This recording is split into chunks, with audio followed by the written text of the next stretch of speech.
For decades, it was treated as empty space.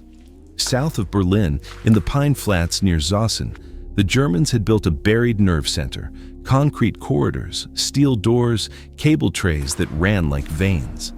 Officially, it was a command and communications bunker complex, telephone exchanges, map rooms, relay stations, meant to keep the army's orders moving even as the city above shook. In the last weeks of April 1945, staff fled, switches went silent, and the place was left to whoever arrived next. All of that is ordinary. It reads clean in timelines. What does not read clean is a line in an Allied inspection note from that summer, brief, almost annoyed, about a room that did not match the site plan.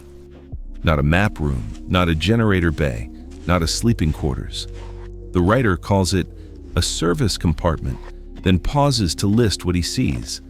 Twin pipe runs wrapped in thick insulation, a bank of valves labeled in German abbreviations he doesn't expand, and a set of ceramic feed-throughs set into the wall at shoulder height. Too many, too finely made, as if meant to carry more than standard field wiring. The compartment is described as unmarked, with no painted numbers on the doorframe, no chalk tags on the conduits. The note ends with a dry detail. The air inside was noticeably cooler than in adjacent passages, even though power was supposedly dead. Later reports summarized the bunker with the usual phrases: headquarters, communications, abandoned. Yet that compartment is not mentioned again. In public inventories, the wiring is removed, the rooms are cleared, the plans are incomplete. The early note survives like a splinter, small enough to ignore, sharp enough to feel. If the complex was only what history textbooks say it was, why did someone build and then quietly forget a room that didn't belong? The cooler air should have been the end of it, just a draft in a dead bunker, until the first team pried loose a wall panel and found what the map of the complex never admitted was there. Behind the ceramic feed-throughs sat a rack frame bolted straight into the concrete, its mounts wider than standard telecom gear. The metal carried a gray phosphate finish, not paint, and the fasteners were safety wired the way aircraft crews did it.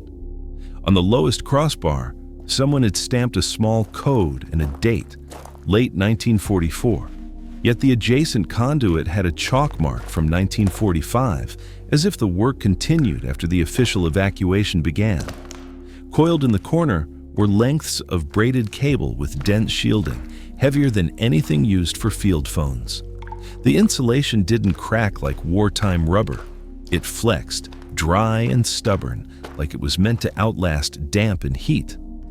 A Soviet engineer's notebook, cited once in a post-war technical summary and then never reproduced, mentions pumps and closed cooling. But the room held no boilers, no obvious radiators, no reason for a chilled pocket underground, unless something inside demanded a steady temperature. If it was merely communications, why build a sealed circuit that behaved like a laboratory system? The oddity sharpened when the parts were compared to what existed then. German command bunkers used switchboards, amplifiers, simple power conditioning, bulky, serviceable, easy to replace.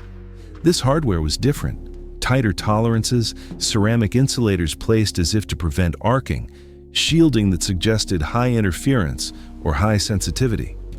It wasn't advanced, it was specific, purpose-built, and it did not fit the story everyone agreed to tell. Then, the contradictions started stacking, neat and unforgiving. A demolition log lists Room 12 cleared, but Room 12 on the original plan is a pantry near the kitchens, not a sealed compartment off a service corridor. A U.S. report notes, no special installations observed, dated weeks after a British note that sketches the valve bank and counts the feed-throughs. A later Soviet inventory refers to equipment removed to depot, yet no depot receipt appears in the surviving files. By the time those papers were written, there were already programs that lived in the margins, projects with budgets but no headlines, units that traveled with padlocks and orders not to talk. Some documents don't claim the bunker had another mission. They only hint that its mission could have been wider than communications and that a few rooms were treated differently than the rest. So which is it? A clerical mess repeated by tired officers, or a pattern? If the room was nothing, why did 3 separate records circle it without naming it? And if it was something, why does every trail that should explain it stop exactly where the hardware begins? Once the fragments are set side by side, the official outline no longer holds. Researchers who worked through the files were not chasing revelations. They were trying to make the paperwork agree with itself. When it refused, they had to step beyond the tidy label of communications bunker and ask what function could require precision cooling, sealed circuits, and equipment removed without trace. What stands out first is not what survives, but what doesn't. Reports refer to appendices that are no longer attached. Serial numbers appear without corresponding inventories. In Allied archives, a British technical memo cites a German schematic on loan. Yet the schematic is absent from both British and German collections. Soviet files mention specialists reassigned in May 1945. Their names surface once, then vanish from later personnel lists. Absence here feels engineered, its shape as deliberate as any poured wall. A few testimonies hover at the edge of acceptance. Decades later, a signal sergeant recalled being told to avoid a short corridor because it wasn't ours to touch. An engineer's private diary, never entered into an official record, describes night work under guard, the sound of fluid moving through pipes long after the generators elsewhere were silent. These accounts were neither confirmed nor disproved. They simply failed to fit a simpler narrative and were left there, unresolved. From this, several restrained explanations emerge. One holds that the compartment supported experimental signal conditioning, filters and stabilizers intended to protect long-range command lines from interference during heavy bombing. The shielding, the ceramics, the cooling would make sense. It was never acknowledged because the system never reached operational reliability. Another suggests a protected calibration space for sensitive instruments tied to coordination beyond voice traffic. Timing, synchronization, measurement. Such work existed in wartime Germany, required environmental control, and was considered too narrow to publicize after defeat. A third points to joint use, a space designed to be adaptable, able to host different equipment as priorities shifted, explaining why plans lagged behind construction and records disagreed. None of these theories require inventions beyond the era. None can be proven with what remains. Each explains part of the evidence, and each leaves something unanswered. Below the known levels, the corridors narrow. Doors are thicker. Some rooms have no labels at all. Work there, according to scattered notes, happened late and quietly, with access restricted to a handful of technicians. If any of these explanations are close to the truth, then the end of the war did not end the story.